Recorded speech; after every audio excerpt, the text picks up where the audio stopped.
un poquito, ¿cierto? Aquí era una gráfica de la energía de unión por nucleón, ¿cierto? Entonces aquí tenemos toda la... Y lo que refleja esto es la estabilidad. Entonces la energía nuclear, obviamente estamos hablando de mega electron volt en comparación con... a pesar que esto está en Joule, pero esto está... acuérdense que esto es Joule, pero esto en función de un solo átomo, ¿no? Y cuando uno le coloca, por lo menos a nivel de mol, que es más o menos las cantidades que uno maneja en forma habitual,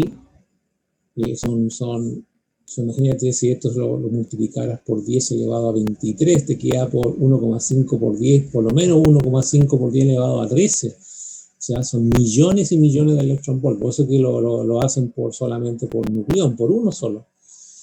Bueno, si uno lo comparara con, yo le decía a ustedes, ¿cierto? Esta energía nuclear por un enlace carbono-carbono, que son apenas de unos pocos electron volt, de 2 o 3 electron volt, entonces, y estos son millones de electron volt, entonces obviamente uno ve, digamos, que esta energía es muy grande, ¿no? Entonces por eso que toda la energía está concentrada más bien en el núcleo de los átomos.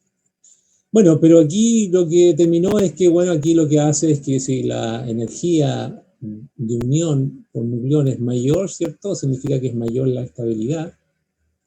Y bueno, y la mayor estabilidad se alcanza en el átomo de, en este caso, de hierro, porque si uno analiza la corteza terrestre, la mayor cantidad, el mayor elemento en cantidad, digamos, es el hierro. Y eso es cierto, se traduce exactamente en lo que se observa. Bueno, hasta ahí habíamos quedado en la clase anterior. Ahora vamos a ver una cosa que ya es la parte más de aplicación y que cuando empezamos a aplicar, ya la vamos a ver, ¿cierto? Vamos a dejar un poquito la parte cualitativa, porque esta es la parte cuando empieza uno a aplicar algunas fórmulas para hacer algunos cálculos. Entonces hay que ver cómo es el mecanismo, porque estos son mecanismos de tipo cinético, ¿cierto? Entonces dice ley estadística del caimiento radiactivo, esto todo es desde un punto de vista cinético. Dice, en un decaimiento radiactivo común, un núcleo inicial inestable, llamado padre, generalmente se llama padre, emite una partícula y decae en un núcleo llamado hijo o hija. En inglés es hija, es daughter. Y nosotros hablamos en español como hijo, ¿no? Entonces, por eso que yo pongo hijo o hija, porque algunos lo traducen como hija y otros lo traducen como hija. Entonces dice, el hijo o la hija puede ser el mismo núcleo en un estado de energía superior. Esto significa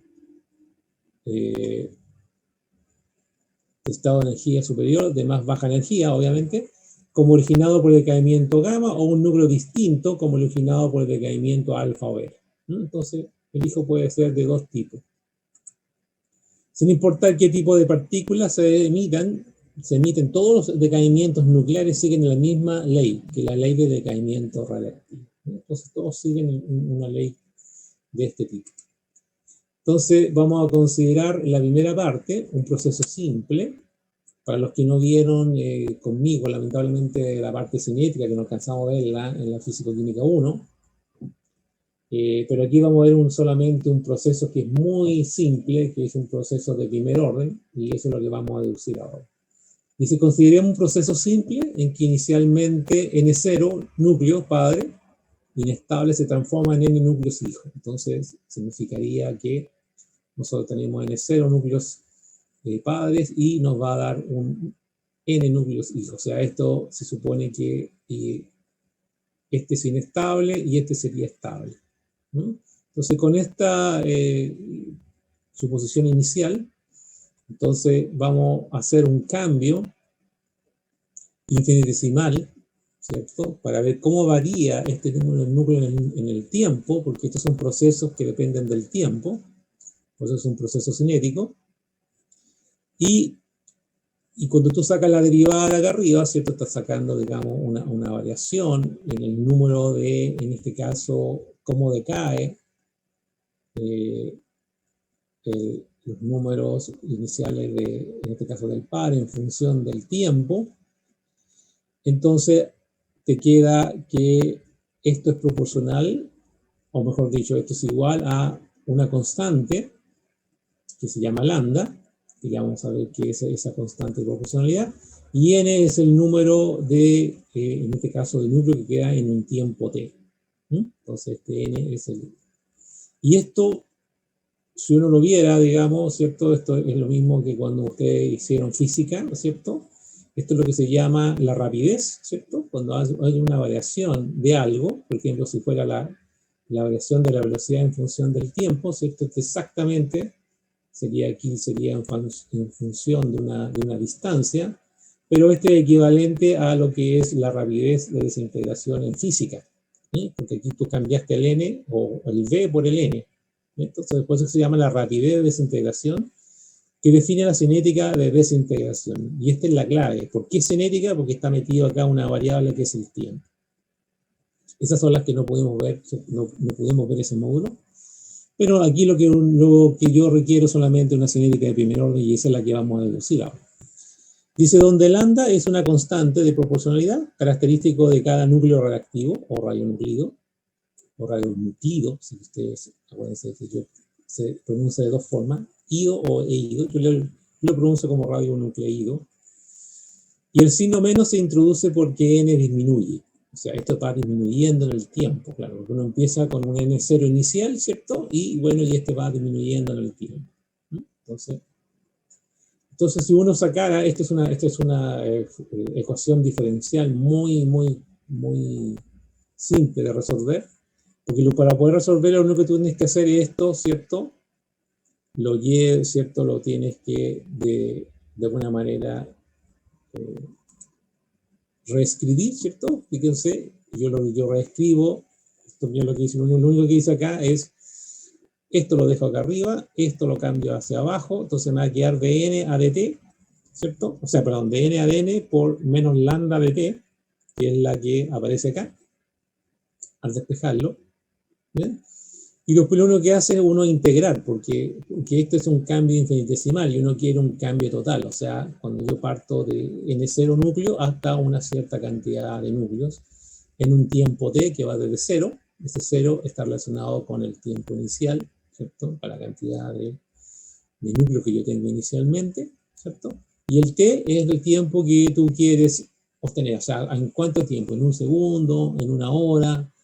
En 100 años, en 200 años, etcétera, dependiendo del lambda, porque el lambda es el que te va a decir si es una desintegración rápida o es una desintegración lenta, porque este es un tiempo característico, o sea, es una constante característica del radionuclido.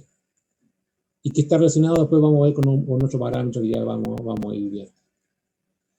Bueno, y si esto saca, ¿cierto? Esto es una integral muy fácil, ¿cierto? A pesar que esto es una ecuación diferencial, pero cuando uno lo separa, se obtiene una ecuación muy simple. Esta, por ejemplo, es muy simple, ¿cierto? Simplemente es el argumento, la integral, ¿cierto? De una diferencial es el argumento, ¿cierto? Entonces sería aquí t, entonces sería entre 0 y t, por eso lo dice t. Y acá es simplemente te va a dar aquí, esto ya lo vimos en físico-química, ¿cierto? Que es el logaritmo natural de t. Y si tú despejas el logaritmo natural, porque te va a quedar el logaritmo natural de n partido por n0, ¿cierto? Entonces, si tú aplicas el antilogaritmo acá, ¿cierto? Una vez que resolviste esto, te va a quedar la ley que dice que es n0 es igual a n0 por i elevado a menos lambda. Bueno, esto, una cosa similar a lo que hicimos en Físico-Química 1, ¿cierto? Para algunas cosas no conté, pero parecido. ¿Ok? O sea, es lo que tiene que ver con la matemática. Entonces, por aquí nosotros dedujimos una ecuación que es, ¿cierto? Una ecuación que es cinética, y toda la forma que tiene esta forma, que es una exponencial, si uno lo graficara, es una exponencial que va decayendo. Esta es una exponencial con este signo negativo, ¿cierto? Si uno graficara el n en función del tiempo, te va a dar ¿cierto? Una exponencial que va decayendo. Y esta ley de decayamiento reactivo, que simplemente es una ley típica de primer orden. Entonces, eso es típico de una ley de primer orden. O sea, no, aquí en la parte cinética no necesitamos más. O sea, se puede hacer tan compleja, ya vamos a ver que hay procesos mucho más complejos que esto, pero por lo menos desde el punto de vista práctico, yo necesito solamente que ustedes sepan que es un decaimiento cinético de primer orden. para poder aplicar algunos conocimientos generales y hacer algunos cálculos que vamos a hacer más adelante en la aplicación. Dice, usualmente la rapidez de una muestra reactiva particular se mide por el tiempo de vida media. Entonces, este es un concepto que ya la vimos en, bueno, no, perdón, no lo alcanzamos a ver, se me olvida que con usted no alcancé a ver la cinética. Y este es un concepto que fue creado justamente en los estudios de radioquímica y que después se usó en forma global en cinética, porque esto se usa mucho, este parámetro se usa mucho en cinética en forma general.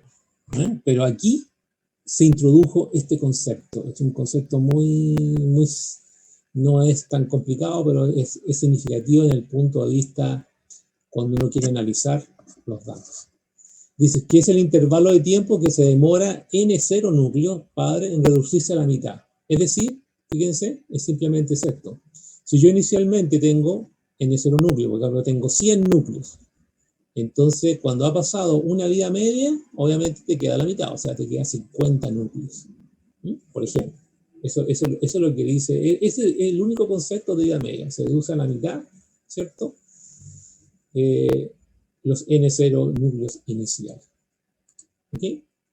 Entonces, si uno colocara este concepto acá, en la ecuación, perdón, lo único que hice, voy a retroceder un poquito, lo voy a colocar acá. ¿Okay? Entonces voy a colocarla en esta expresión, el concepto de vida media. Y cuando yo introduzco esto, bueno, esto te va a quedar n medio, entonces este t que aparece acá, aparece con el concepto de vida media, ¿cierto? ¿Y a qué se llega? Se llega a que el tiempo de vida media, una vez que tú esto lo eliminas, ¿cierto? Saques el antilogarismo, y te va a quedar que el tiempo de vida media está relacionado con el logaritmo natural de 2, ¿cierto? Que este viene con ese 2 que aparece aquí, y por lambda. Que, bueno, el logaritmo natural es 0,693 aproximadamente, ¿cierto? Que es la parte más o menos práctica. ¿Y cuál es la idea? La idea es que si tú obtienes la vida media y tú puedes obtener lo que es el tiempo, el parámetro característico de los radionuclidos.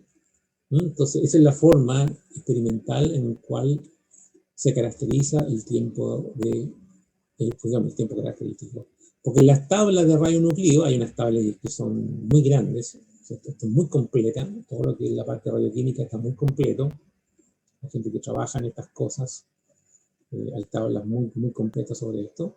Y los parámetros, ya sea de radionuclido, se dan en el tiempo de vida media o bien en el parámetro característico. Pero tú sabiendo, digamos, que hay una relación entre el tiempo de vida media y este parámetro característico, entonces sabes, digamos, no importa la tabla que tú estés buscando, porque sabes convertirla una en otra, porque es fácil convertirla.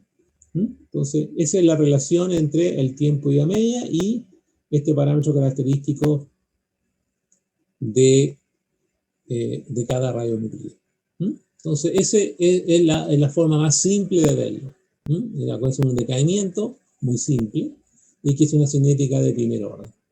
Independiente que esto sea alfa, beta o gamma, todos tienen un decaimiento de este tipo.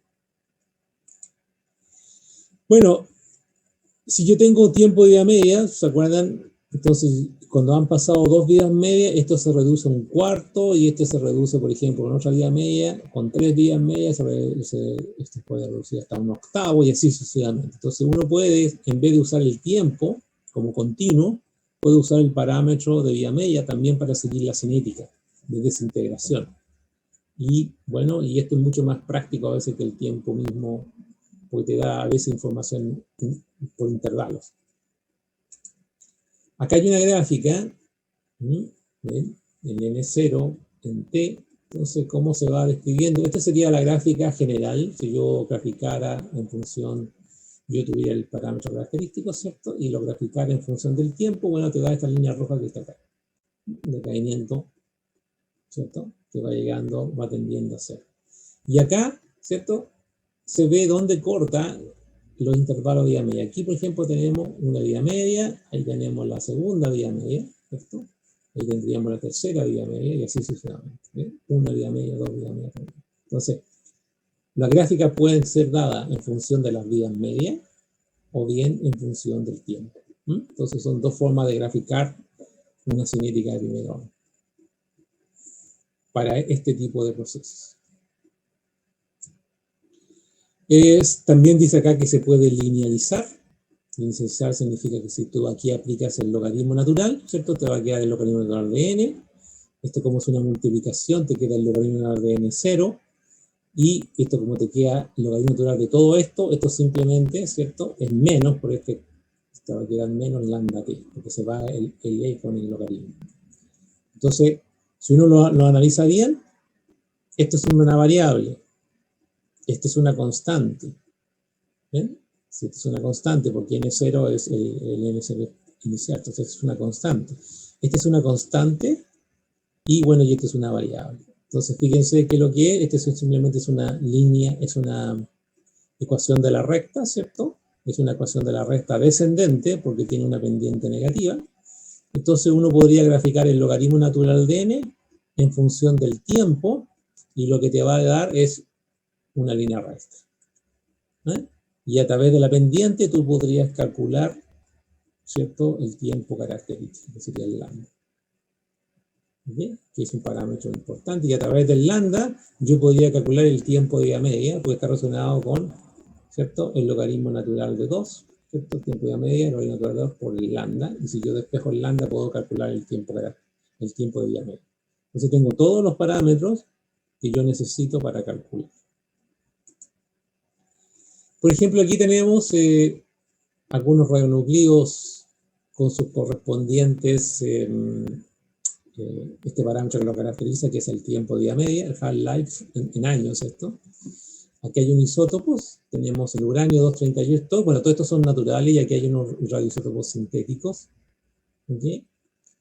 Fíjense los años, significa que son 4,5 por 10 elevado a 9 años, significa que son 4.500 millones de años, que es el tiempo de vida media del uranio 238. Entonces la Tierra tiene más o menos esta cantidad de años, se supone cuando se formó la Tierra, entonces significa que no ha pasado ni siquiera una vida media desde que se formó la Tierra y el uranio sigue estando ahí, en toda la Tierra. Y este es un decaimiento alto. El uranio 235 tiene una vida media un poco más corta, ¿cierto? Pero no tanto, son 700 millones de años. Todavía está presente en la corteza, en la formación de la Tierra. El torio, que también es un radionuclido natural, el torio 232, fíjense que tiene obviamente mucho más que, ¿cierto? Estos serían como, estos son 4.500, ¿cierto? Estos serían como 14.000 millones de años más o menos, ¿no? Entonces el torio es bastante longevo, digamos. El potasio 40, ¿cierto? Fíjense que también tiene 1.300 millones de años. Por eso que pasa a ser en la parte natural, está metido en toda la parte biológica. Todos tenemos potasio 40 en nuestro organismo. Somos emisores, acuérdense que siempre somos emisores de la radioactividad. Entonces, además que uno por los alimentos va ingiriendo potasio. Igual que el carbono 14 también es natural, pero solamente tiene 5.730 años, que es un emisor beta. Pero uno, como siempre, por ejemplo, este es lo que es la parte arqueológica, ¿cierto? Uno siempre tiene, como siempre está comiendo alimentos y siempre está incorporando carbono 14, por lo tanto, mientras tú vivas, o cualquier organismo vivo, mientras esté vivo, tiene una constante de carbono 14. Y cuando uno muere, ¿cierto?, empieza a decaer recién. Pero como decae en 5.730 años, esto sirve para datar. Y esto es uno de los isótopos que se usa en arqueología. Bueno, tenemos la síntesis radio, también tenemos el plutonio 239, ¿cierto? Que esto, por ejemplo, se va acumulando ya sea como un subproducto en los reactores nucleares para producción de electricidad, que tiene, fíjense, 24.000 años, ¿cierto? Y este es un material estratégico también porque se usa para hacer, aparte de un subproducto, si se acumula mucho sirve como material nuclear para las bombas nucleares. Entonces este es un producto bastante crítico. El cesio-137, como ya le había hablado de esto, ¿cierto? Está es un producto introducido por el hombre, que han quedado por las explosiones nucleares o por todos los desastres que han habido. Y tiene una vida media de 30 años, igual que el stroncio-90, todos empezando. Están como emparejados, porque siempre cuando hay un desastre o hay una explosión nuclear, siempre estos son los primeros que se detectan. También tienen 28,8 años, ¿cierto? Y bueno, tenemos el Yo-131, que tiene una vida de 8,05 días, y este se usa generalmente para diagnóstico en la parte de medicina nuclear, ¿no? Entonces se llama una técnica que es iodometría nuclear, ¿cierto? Que se usa como un radiofármaco que se inyecta al paciente y se ve todo el metabolismo de la tiroides o cualquier otra cosa. Eso, el Yo-131, a pesar que es un isótopo sintético, se usa en medicina nuclear. ¿Y por qué? Porque fíjense, el tiempo de vida media es bastante, no es muy grande, solamente 8,05 días. Bien, sigamos. Acá hay otro parámetro interesante que ya lo introduje a ustedes en... no, este no está introducido todavía, no. Vamos a hablar de un concepto que se llama la actividad de un núcleo. Y este es el mismo concepto que se usa, muy parecido al concepto que se usa en química. No sé si se lo han pasado en química general o en química analítica, que se pasa el concepto de actividad. Es muy parecido. Dice, la actividad de un núcleo se define como el valor absoluto de la rapidez de desintegración, en este caso. Entonces, pero el punto de vista químico tiene el mismo concepto que la parte analítica. A pesar que aquí tiene una definición que es cinética. Dice que es el valor absoluto de la rapidez de desintegración. O sea, si yo colocara este valor absoluto en un tiempo dado, ¿cierto? Yo lo paro, es como si yo parara el proceso. Entonces calculo lo que se llama una rapidez instantánea. Y cuando yo calculo una rapidez instantánea, ese es el concepto de actividad. ¿Okay? Y colocando todos los parámetros acá, ¿cierto? Entonces esto me va a dar, por ejemplo, un lambda n0. Aquí lo único que hice fue reemplazar ese n. Entonces me va a quedar n0 por n. Y usando el concepto acá, lo reemplazo por el valor, ¿cierto? Por lambda n. ¿Sí? Entonces en un tiempo determinado. ¿Sí? Porque tener cinética, que es como el parado la cinética, o sea, es como al sacarle una fotografía, una instantánea, ¿cierto? Y cuando yo calculé esa instantánea, calculé cuántos núcleos tengo en ese momento, todavía activos, y este lambda significaría que es el tiempo característico, y eso me va a dar la actividad en ese momento. Eso es como la definición de la desintegración. Por eso se llama el valor absoluto de la rapidez de desintegración. Así dice, la actividad o rapidez de desintegración es el número de desintegraciones por segundo. Claro, en intervalo de tiempo, porque esto está en función del tiempo. Y aquí vamos a introducir el valor de las unidades que tiene. Por lo general, esta es una unidad antigua que se llama, y se sigue usando.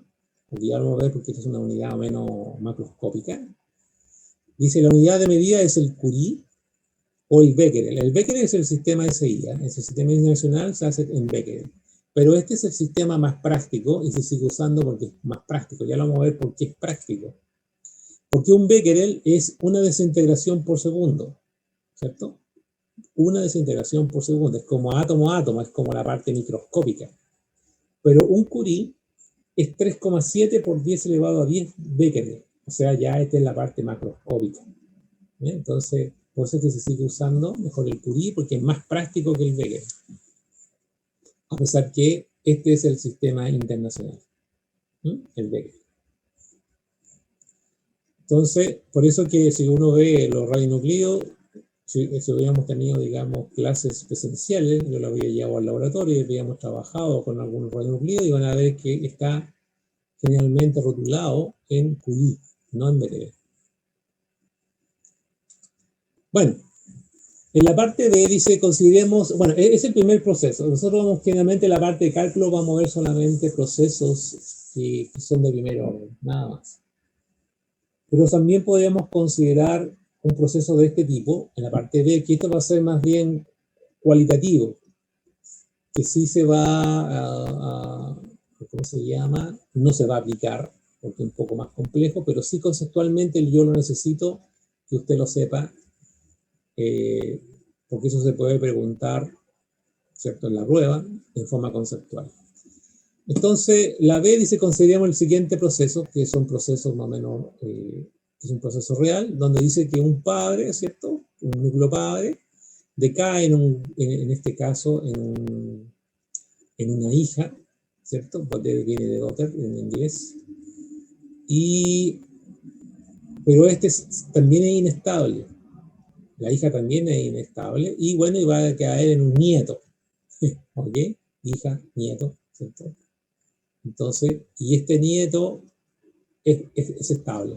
Entonces tenemos dos inestables y el nieto que es estable. Entonces, esto es lo que se llama desintegraciones sucesivas, que en general en muchos procesos naturales y también no naturales, casi muchas de las desintegraciones que existen en la naturaleza, ya la vamos a ver más en el próximo módulo, son desintegraciones sucesivas que tienen muchas etapas. Entonces uno decae otro, aquí por ejemplo pueden haber como 20 etapas. Y entonces son procesos naturales, todo lo que hay acá. Pero aquí vamos a analizar solamente algo muy simple, y así como simple van a ver que las ecuaciones son complejas. Por ejemplo, para eso tenemos que plantear dos, fíjense, desintegraciones sucesivas. La primera, bueno, es la normal, ¿cierto? El padre cae, ¿cierto? Va decayendo con una cierta cinética, pero ahora cuando comienza a desintegrarse la hija, ¿cierto? Este núcleo que está acá, también tiene una cinética, pero que depende, obviamente, en este caso del padre, porque fíjense que aquí hay una diferencia, claro, porque él no puede desintegrarse hasta que no tenga una cierta cantidad de núcleos que vayan desintegrándose inicialmente, por eso que es la diferencia. Si esto es cero, esto no existe, esto tiene que ser distinto de cero para que pueda existir esta desintegración. Bueno, y si consideramos que la actividad del padre, según la ecuación que ya vimos anteriormente, se puede escribir así, o bien se puede escribir en función del N0 inicial, ¿cierto? De esta forma. Y yo la coloco acá. Y cuando lo coloco acá, también la puedo colocar acá. Entonces la coloco aquí y acá. Entonces yo veo que la actividad del padre no hay problema, se describe como una ecuación como esta, que es la ecuación inicial, pero la actividad, fíjense, en este caso de la hija, que debería ser, ¿cierto?, con N0 lambda D por ND, ¿cierto? Y si uno despeja, es un poco compleja la ecuación, ¿cierto? Tú llegas a esta ecuación que tengo aquí. No se preocupen la deducción, lo que me interesa a mí es que el análisis que se hace de la ecuación terminada, que sería esto. Esto viene de la cinética, de una cinética cuando se calcula estas dos cosas. Es un poco más complejo de lo que hemos visto antes. Pero esta ecuación tiene, fíjense, y eso que estamos apenas haciendo una relación entre dos radionuclidos que están relacionadas con una selección sucesiva, se llega a una ecuación bastante compleja, como esta que tenemos acá, para la desintegración en este caso, de la hija, para poder seguir la hija. Ahora aquí dice, si el elemento D no está presente en el instante inicial n de 0, entonces lo que tenemos es que uno podría hacer que la actividad una relación entre la actividad de la hija con respecto a la actividad del padre.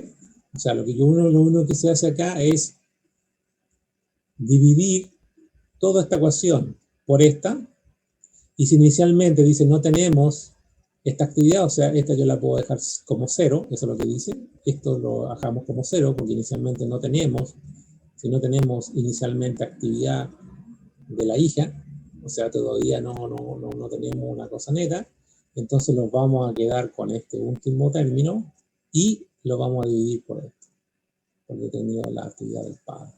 Cuando hacemos esto y hacemos todo el álgebra, te queda una cosa como esta, que es un cociente entre la actividad de la hija en función de la actividad del padre. Y esta es la ecuación que hay que analizar desde el punto de vista por lo menos cualitativo, y la tienen que entender bien. ¿Okay? Entonces, ¿esto qué dice? Esto va a dar varias consecuencias cuando tiene esa, cuando uno pueda describir, digamos, estos procesos sucesivos. Primero, dice, surgen dos casos. El primer caso es que el tiempo característico, fíjense, de la hija es mayor que el tiempo característico del padre. ¿Qué pasa en esa sucesión, en este caso? Que es el caso no más común, pero es el más relevante para los estudios. Dice, la vida del hijo, en este caso, es más corta que la del padre. O sea, significa que la hija se está desintegrando más rápido que el padre. En este caso, recuerden que esto es inversamente proporcional. Entonces que aparece que este probabilidad es mayor. Entonces la relación de actividad tiene el valor constante lambda d. ¿Por qué? Porque fíjense, si esto es mayor, esto significa que esto es más grande que esto tú lo puedes despreciar. ¿Ok? Uno lo podría despreciar, ¿cierto? Y si uno lo desprecia, entonces uno dice, bueno, esto es el recíproco. 1 partido por e elevado a lambda de t. Y 1 por d elevado a lambda t. Si esto es más grande, 1 partido por un número que es muy grande tiende a 0. El límite de todo esto tiende a 0. Entonces todo este proceso, todo este término vale 0. Entonces, ¿qué te va a quedar? Si vale 0, te va a quedar solamente en función del cociente de los tiempos característicos, que sería este. ¿No? Entonces, tiende a este valor constante, dando origen a lo que se llama a un equilibrio transitorio. ¿Se acuerdan de los equilibrios? ¿Se acuerdan de los tipos de equilibrio que vimos en físico-química? Y en ello nosotros vimos que, ¿cierto? Cuando hay un equilibrio químico, perdón, cuando hay un equilibrio termodinámico, se deben cumplir dos cosas. Uno, que si tú sacas las paredes en un sistema real, ¿cierto? Entonces cuando tú lo aíslas y después sacas las paredes y el tiempo, o ven al revés, tú primero, ¿cierto? Tú puedes determinar todas las constantes del equilibrio, por ejemplo, las variables termodinámicas, presión, volumen, temperatura, ¿se acuerdan de eso? Y después decía, para un sistema natural, lo que tenían que hacer es llevar ese sistema, llevarlo a la parte, ¿cómo se llama? Aislarlo, y después volver a medir su propiedad, y si esas medidas, ¿cierto? No, entonces uno dice, entonces esto está en un equilibrio que es transitorio. Bueno, este es más o menos lo mismo, parecido a ese concepto, a un concepto termodinámico. ¿No ven? Porque no es un equilibrio probablemente tal, sino que es un equilibrio transitorio. Porque va a ocurrir en un momento, pero después ya deja de existir. Y ambas actividades decaen finalmente con el periodo de desintegración propio del padre, claro, porque el padre empieza... Ya les voy a mostrar la gráfica como es esta, para que vean bien el tipo de equilibrio. Y esto es un equilibrio tipo transitorio que está relacionado con el equilibrio termodinámico que ya vimos natural, que vimos en físico-química. Así que repasen un poquito físico-química para los que creen que físico-química no se va a aplicar aquí se aplica también. Además, dice, la actividad del producto alcanza un máximo en un instante tal que, ¿cierto? Si uno hace un análisis funcional, ¿cierto? Y acuérdense esto de un poco de cálculo que ustedes vieron, ¿cierto? Si uno saca, esto lo iguala primero sacan la derivada de la función y lo igualan a 0, ¿cierto? Ustedes pueden obtener si están en un mínimo o en un máximo. En este caso, va a alcanzar un máximo cuando tú sacas la derivada y esto lo iguala a 0. Entonces eso es lo que estás tratando de encontrar. Estás tratando de encontrar un máximo en la curva. ¿Okay? Y en el tal caso, teniendo en cuenta, dice la ecuación para la actividad en este caso de la hija, siendo n0, entonces encontramos que vamos a llegar a un momento en que ambas actividades se van a igualar, cumpliéndose en este instante la siguiente igualdad, ¿cierto? Que la actividad del padre es igual a la actividad del hijo. Entonces, eso es, y eso solamente se cumple ¿dónde? En el máximo de la curva. O sea, van a haber un entrecruzamiento entre el decaimiento del padre y el decaimiento del hijo, y va a llegar un momento en que se van a entrecruzar y va a llegar un máximo, ¿cierto? En que tú vas a obtener que la actividad del padre es igual a la actividad del hijo. Pero ese es un instante solamente de la curva. Para cualquier otro tiempo posterior, dice, al antes considerado, la actividad, en este caso de la hija, es siempre superior a la del padre. O sea, va a llegar una curva en que va a sobrepasar y va a empezar a decaer. Pero más allá que la curva del padre. Entonces ahí tenemos todo el conocimiento, fíjense, y eso solamente se da cuando, obviamente, el tiempo característico de la hija es mayor que el tiempo característico del padre. Ahí, no. Esta es la curva, ¿ven? Este es el tiempo característico. Aquí está la cinética de desintegración típica de primer orden, ¿cierto? Del padre. Pero la hija, si inicialmente, acuérdense, si no teníamos nada, entonces va a empezar a crecer, eso es lo que decía, va a empezar a crecer, ¿cierto? Va a llegar un momento en la actividad, crece, crece, crece, y va a llegar un momento hasta aquí, ese. Es aquí donde se genera lo que se llama el equilibrio transitorio. En ese punto, es un punto nomás de la curva. Y en ese punto, obviamente, vemos que la actividad del padre es igual a la actividad del hijo. ¿Sí? Y después, en un tiempo posterior, ¿cierto? Lo que dice, el hijo va a decaer siempre con una actividad mayor que la actividad, en este caso, del padre. ¿Sí? Este es el resumen, ¿cierto? En forma gráfica de lo que yo dije anteriormente, en forma más cuantitativa. ¿Okay? Ahora, ¿qué pasa al revés? Si en este caso, por ejemplo, si el lambda, si el tiempo característico del hijo es mucho mayor que el tiempo característico del padre, dice la relación entre las actividades tienden a la unidad, dando origen a lo que se llama un equilibrio secular, parecido al anterior, donde D crece hasta igualar la actividad, dice, del padre. Si se trata de padre de vida larga, tal como el uranio y el torio, se cumplirán las desintegraciones sucesivas en que va a llegar un momento en que todas las actividades en un tiempo dado se van a igualar. Por ejemplo, si aquí, aquí estamos considerando, bueno, llegaría hasta estos dos nomás, pero si hubiera más, por ejemplo,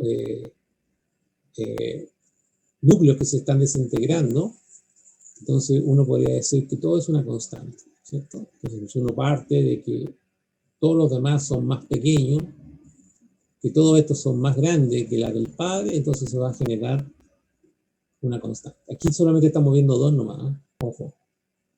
Pero esto yo la puedo extender si tengo una sucesión de más núcleos que se están desintegrando a la vez. Por ejemplo, aquí sería N, N2, N3, N4, N5, N6, bueno, mucho. Nietos, bisnietos, no sé cuánto, ¿no? Todo lo que usted quiera. Pero a este momento estamos analizando solamente estos dos, ¿no? Ojo con esto. Aquí yo hice una extensión, si yo tuviera, ¿cierto?, más desintegraciones sucesivas. Pero nosotros inicialmente consideramos que solamente le caía del padre a una hija que es radiactiva, pero llega un nieto, ¿cierto? Esto no sería válido. A un nieto, ¿cierto?, que es estable. Bueno, ¿qué pasa en el caso? Si eso fuera así, lo que pasa que se lo voy a mostrar. Si fuera así, lo único que cambia en la gráfica de acá es que va a llegar un momento en que ambos se van a igualar y después ambos, la padre y el hijo, van a caer igual, con una sola curva. O sea, esta curva se superpone a esta y cae de esta forma. ¿Sí? Ojo con eso. Eso es lo que quiere decir con la parte B. Por eso está relacionado a I B. ¿Sí?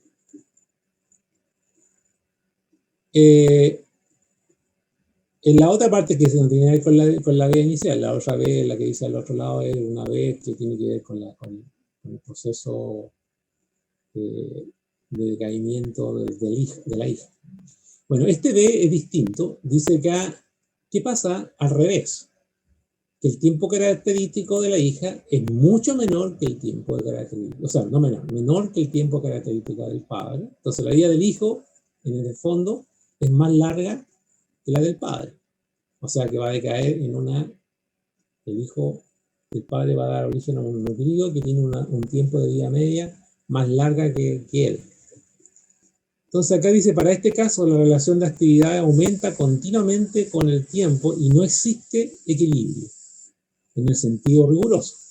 Sin embargo, puede dar origen a un equilibrio transitorio, claro, porque en algún momento se van a cruzar las curvas en un punto, o más bien un cuasi equilibrio dando la igualdad, que en ese instante, igual que el caso anterior, se va a cumplir que ambas actividades van a ser iguales.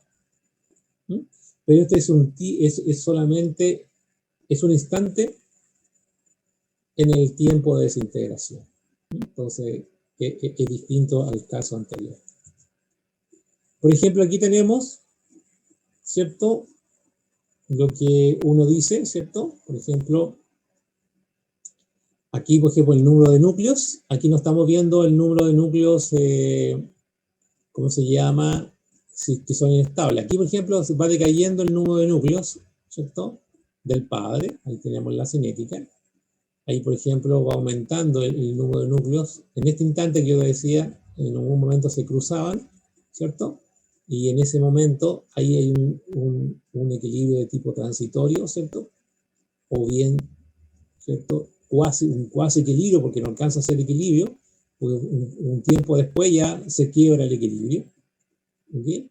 Bueno, va a llegar un momento en que esto va a empezar porque llega un máximo, porque esto también, si se cae hasta cero, hasta ahí nomás llega, y empieza a decaer, obviamente, con su propio lambda característico, o sea, allí se convierte en una cinética como de primer orden, en el ND hacia abajo. ¿Sí? Y ahora, sin considerar que el núcleo sea inestable, entonces podemos monitorear también la cantidad de núcleos estables que se está produciendo, ¿sí? Entonces es como una constante. Entonces va generando núcleos en el nieto, ¿sí? Que se va acumulando en el tiempo. Y va llegando hasta ser una constante cuando ya todo el núcleo, por ejemplo, en este caso de la hija, esto sea una constante y esto también se va a convertir en una constante, porque llega hasta el máximo, ¿cierto?, de acumulación de un núcleo estable del hijo. Entonces, estas son las gráficas que desarrolla el caso anterior. Bueno, eso es todo lo que yo necesito saber de ustedes de la cinética de desintegración. Entonces, las dos últimas partes son cualitativas, más bien para entender un poco las gráficas que está pasando, pero la primera sí, ¿cierto?, es la que vamos a empezar a usar como en forma cuantitativa en algunos cálculos que vamos a hacer.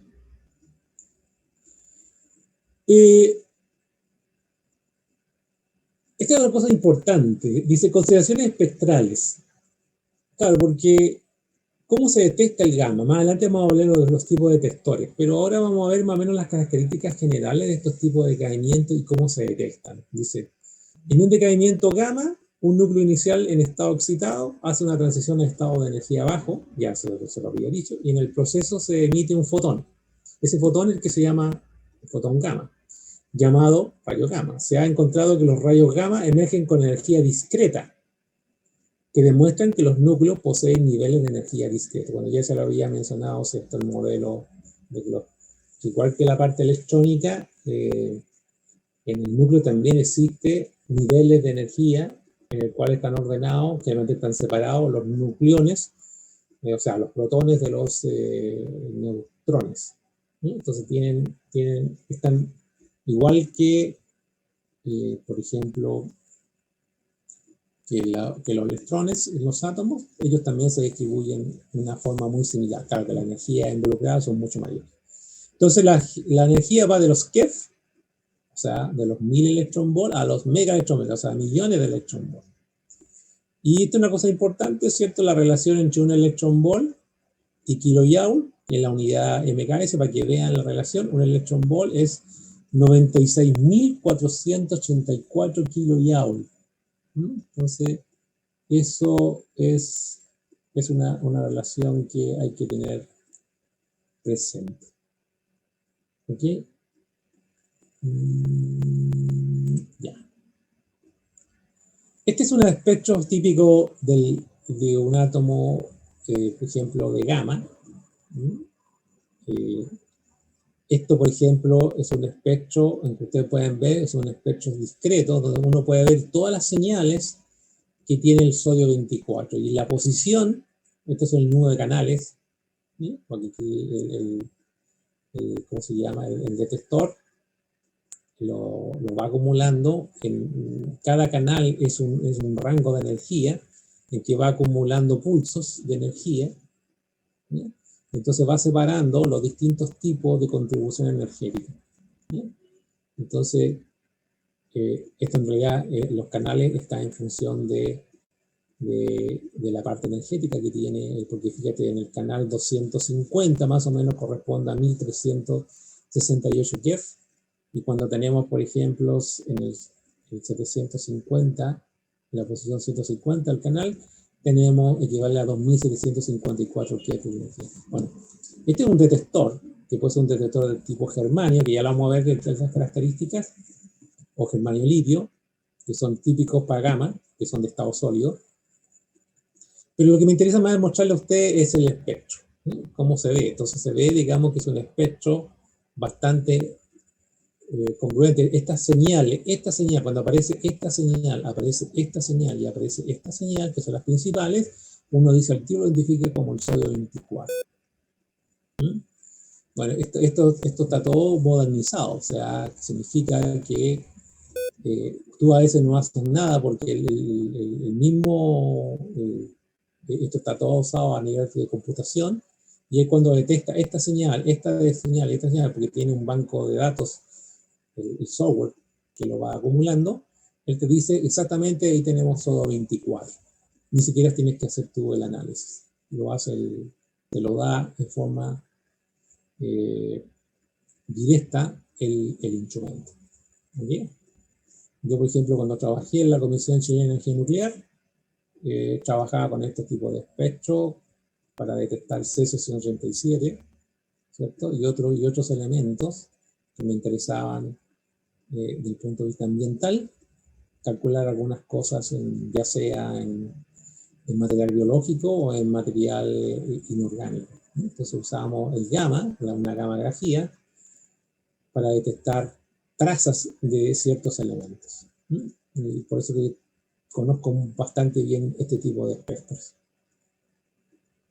Bueno, sigamos. El decaimiento alfa. En un decaimiento alfa dice, una partícula alfa es expulsado del núcleo. Aquí teníamos, ¿cierto?, cómo es expulsado del núcleo. Tenemos acá que, bueno, el decaimiento ya sabemos, ¿cierto? Entonces, si uno hace este análisis, usando la ley de Einstein y considerando que un sistema donde el núcleo padre está en reposo, significa que esto inicialmente se considera que no tiene movimientos, ¿cierto? Está estable, donde el centro de coordenadas tú lo llevas ahí justo en el núcleo del padre. Por ley de la conservación de la energía se encuentra que, fíjense, la masa en reposo del padre debería ser la suma de las masas que hay acá, ¿cierto? En este caso, del hijo, de la masa de la partícula que es expulsado, y también se tiene que considerar la energía cinética, porque estas son energías en reposo, la energía cinética, ¿cierto? Tanto de la partícula alfa como de la partícula, en este caso del núcleo, ¿cierto? Del hijo. Acuérdense que aquí estamos usando la tercera ley de Newton, que es la ley de acción y reacción.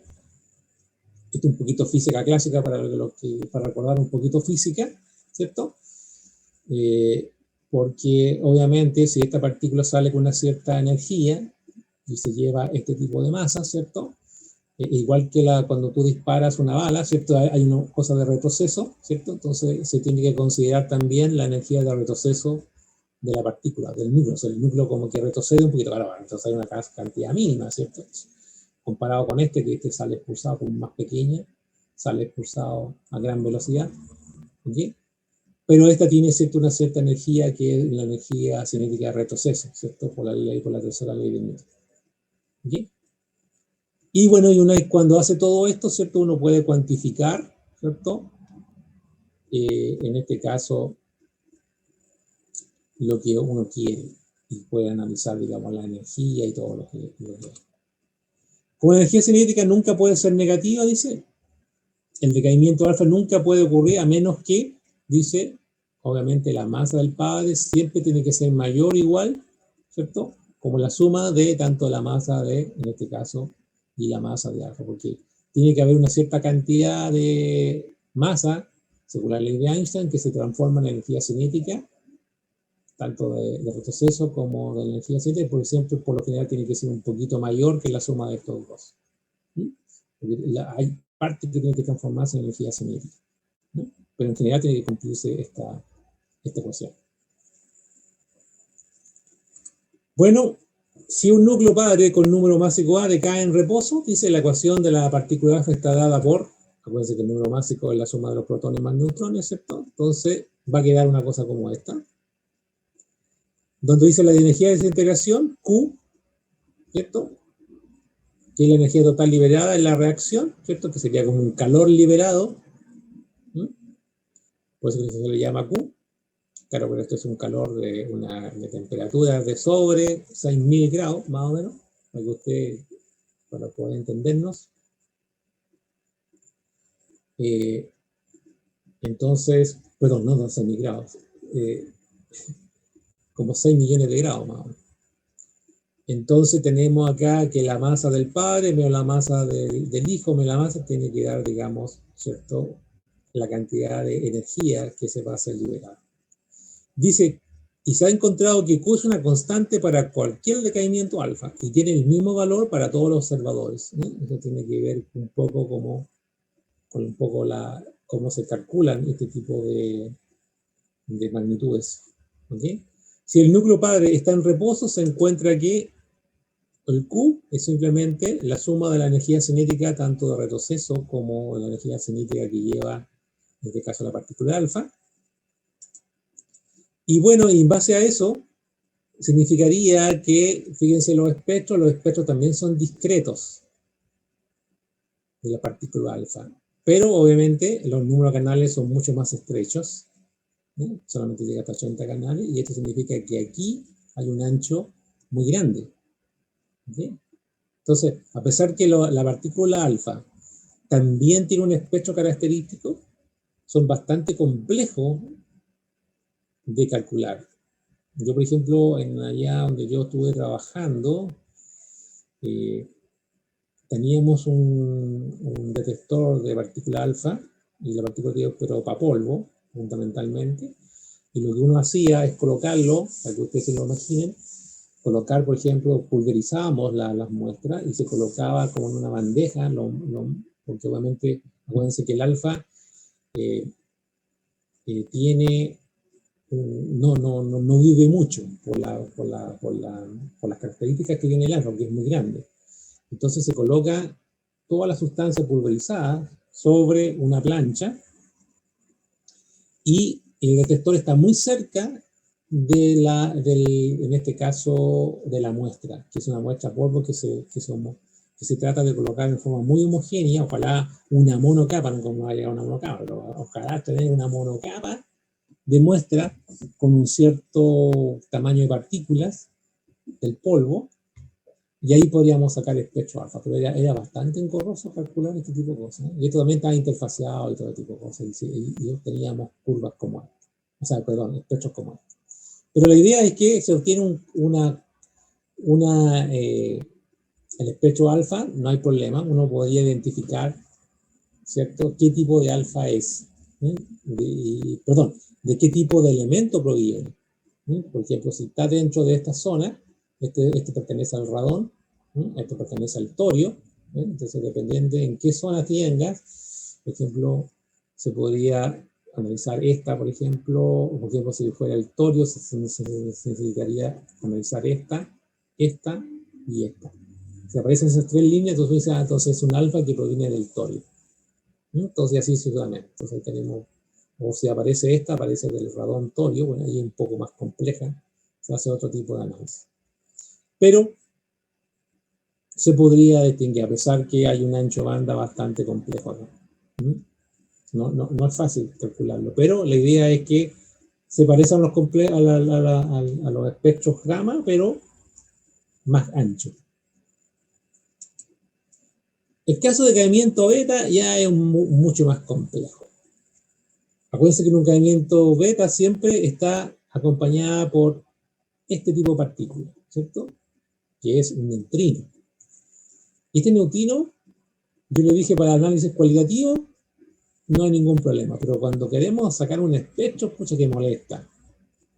Esta partícula de neutrino molesta mucho. Ya les voy a ver por qué.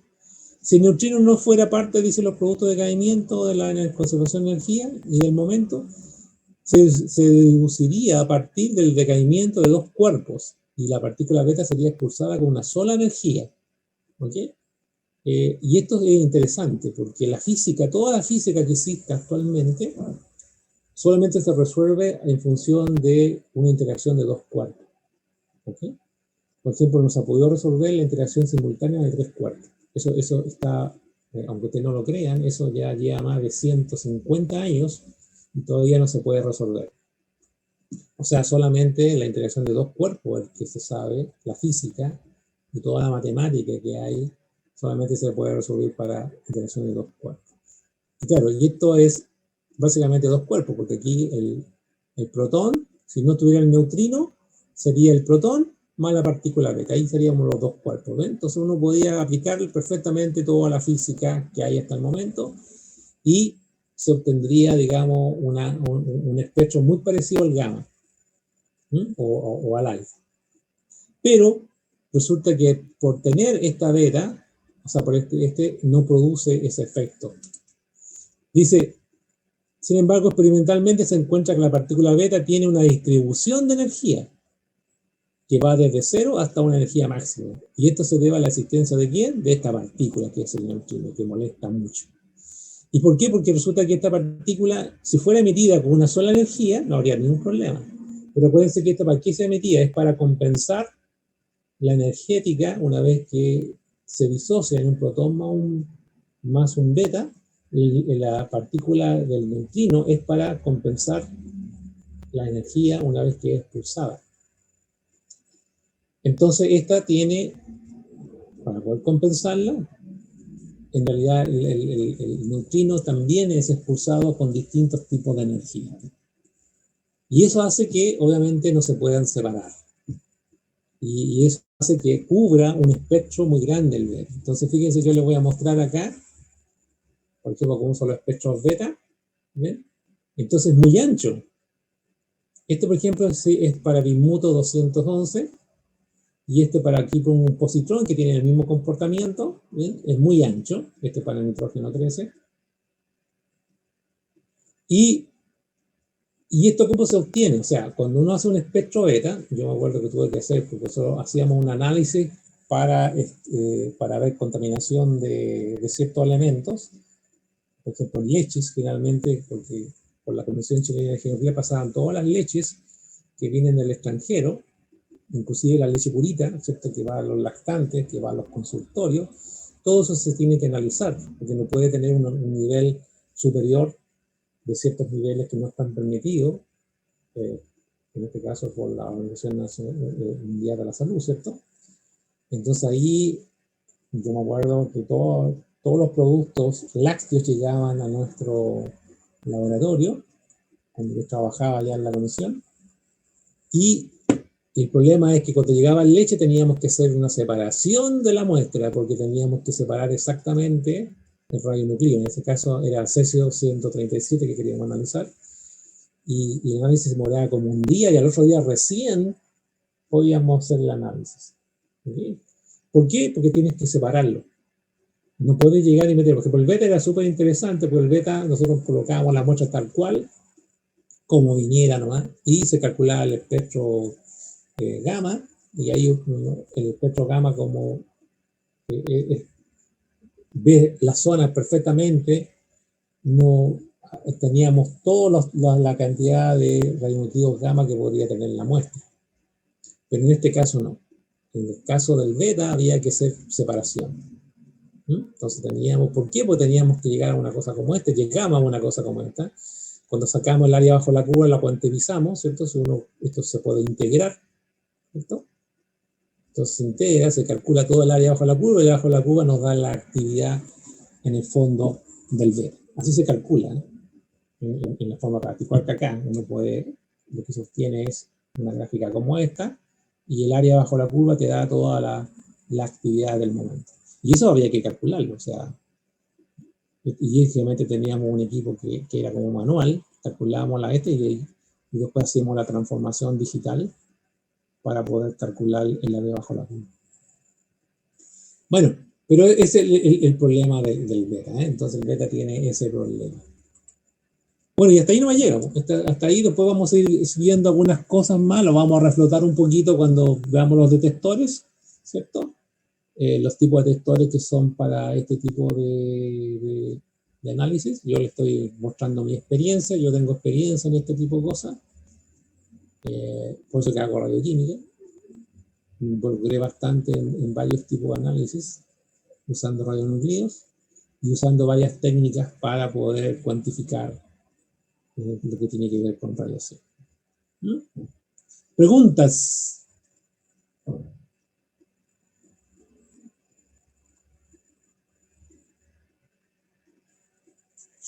¿No hay alguna pregunta? Profesor, Sí, dígame. tengo una duda con el símbolo lambda. ¿Qué significa realmente el símbolo lambda? No, lambda en este caso, lambda puede significar muchas cosas, pero lambda en este caso es el tiempo, es un parámetro característico del rayo nuclear.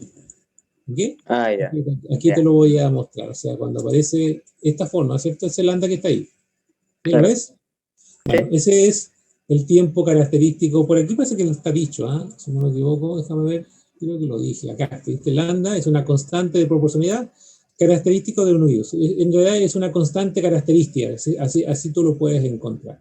Pero Ah, ya. lambda, dependiendo, acuérdate de lo que tú estás, en qué por ejemplo, aquí estamos en radioquímica, esto corresponde al tiempo característico. Si tú fueras a física o a termodinámica, tiene otra connotación. Igual que el gamma, ¿se acuerdan del gamma? Cuando lo vimos en Físico-Química 1, acá el gamma para radioquímica implica rayos gamma. Pero para físico-química, el gamma es un parámetro que describe el cociente entre C sub P y C sub P. ¿Te acuerdas de eso? Sí. La capacidad de calor. Entonces, depende del contexto en que tú estás hablando, tienes este lambda, porque lamentablemente, ¿cierto? Cuando se describen este tipo de parámetros, tú vas a encontrar bastantes parámetros distintos, depende del dónde estás involucrado, ¿cierto? Entonces, por ejemplo, el mismo beta, el beta, ¿cierto? Aquí el rayo beta, digamos, o radiaciones beta, ¿cierto? Y en algunos parámetros cinéticos el beta significa otra cosa. ¿Ok? Entonces son distintas cosas dependiendo dónde estás tú analizando. En este caso se llama una constante característica o una constante de proporcionalidad. Así tú lo puedes encontrar en el contexto general. Que caracteriza al radionuclido, que es simplemente, acuérdate, ¿cierto? Que tiene esta definición acá. Porque el lambda está relacionado con el tiempo diametro. O sea, el lambda también se define como logaritmo natural de 2 partido por el tiempo diametro. Aquí tiene la definición. Sí, profe, gracias. Ok. ¿Alguna otra pregunta?